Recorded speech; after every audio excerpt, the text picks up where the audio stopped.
Hey, let's see, get this camera right. Afternoon, guys. It's Big Boy. This is my other hunting channel. Hadn't done anything on it in a while. Thought I had an idea for a video. I'm very pro hunting and pro Second Amendment. Not gonna talk politics on this channel. However, being pro Second Amendment means I'm also very pro safety and responsibility. A lot of that goes, all of that should be your main factor in choosing to carry a handgun in today's world. Um, I've been carrying concealed for over 25 years.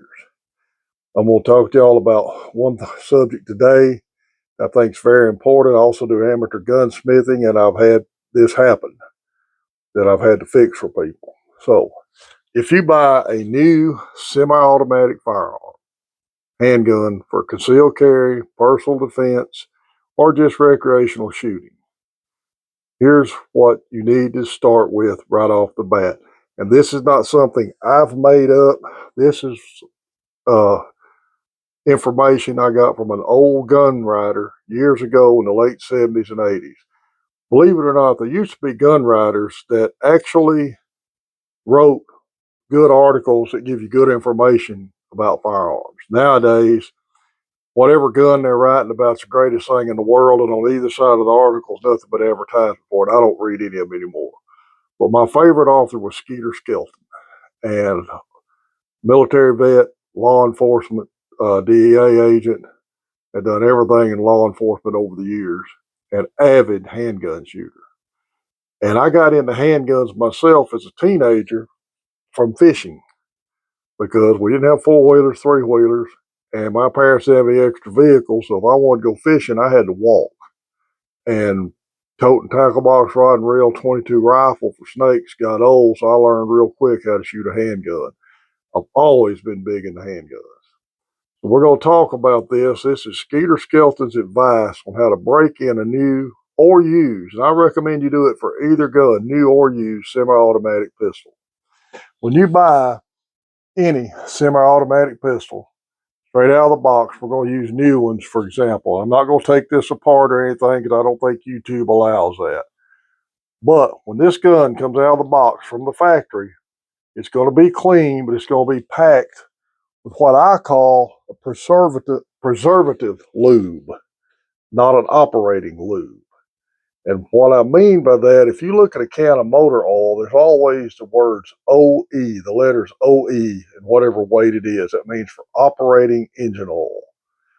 PE is preservative engine oil, and I believe that applies the same thing as what they put on these guns from the factory.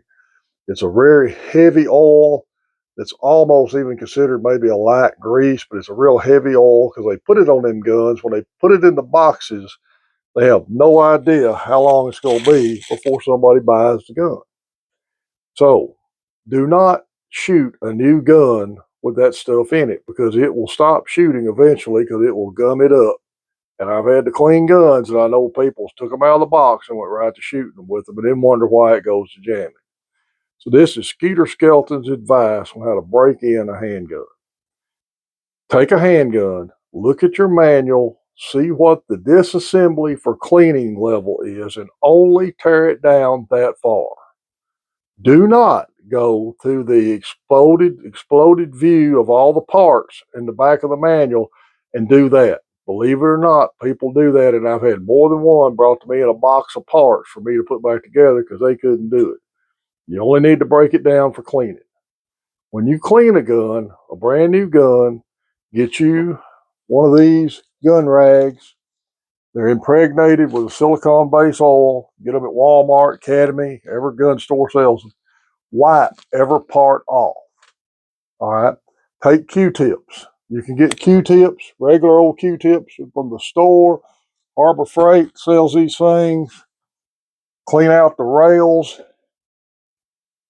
Run one down the barrel. Get all of that oil you can off of the frame and the slide and the barrel. Then lightly lubricate it with a good grade of gun oil. CLP will work. Rim oil. You get this at Walmart in these small bottles. Excellent oil.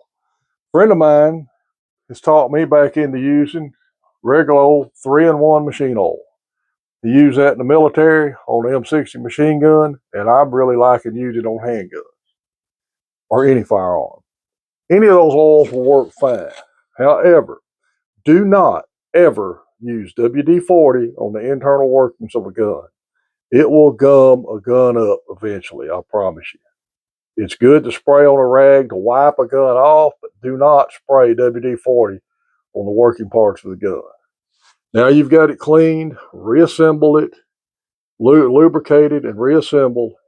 Get you 5 boxes or 250 rounds of what I like to call, it'll either say target and practice or full metal jacket. Once this box hadn't been opened.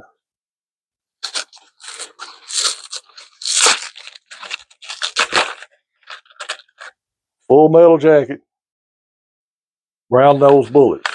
These are the best for practice, and these are the most reliable for function.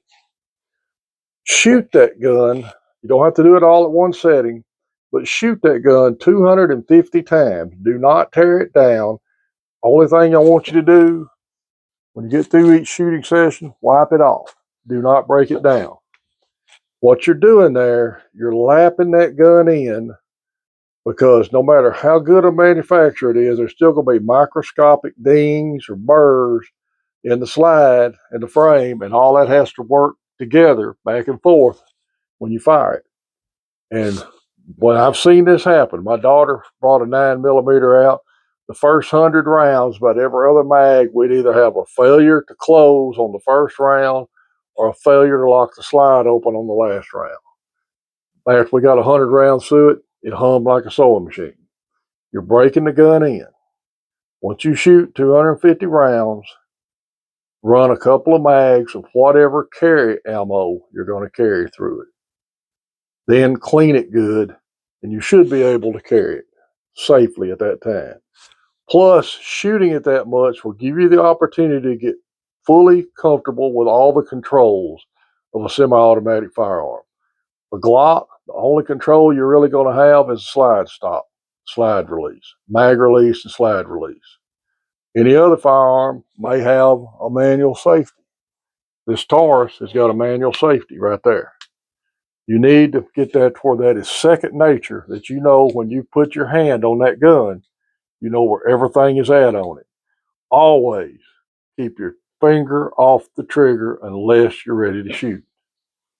By doing that, that'll give you enough experience shooting the gun to get a little more comfortable with it, because you don't want to have to remember if you have to use it. Is it got a round in the chamber? Is it on safety or whatever? You need to know your weapon inside out. Now, holster selection is a big deal. You got to work on that. We may do a video on that later, but I'm a real proponent in you keeping control of the weapon.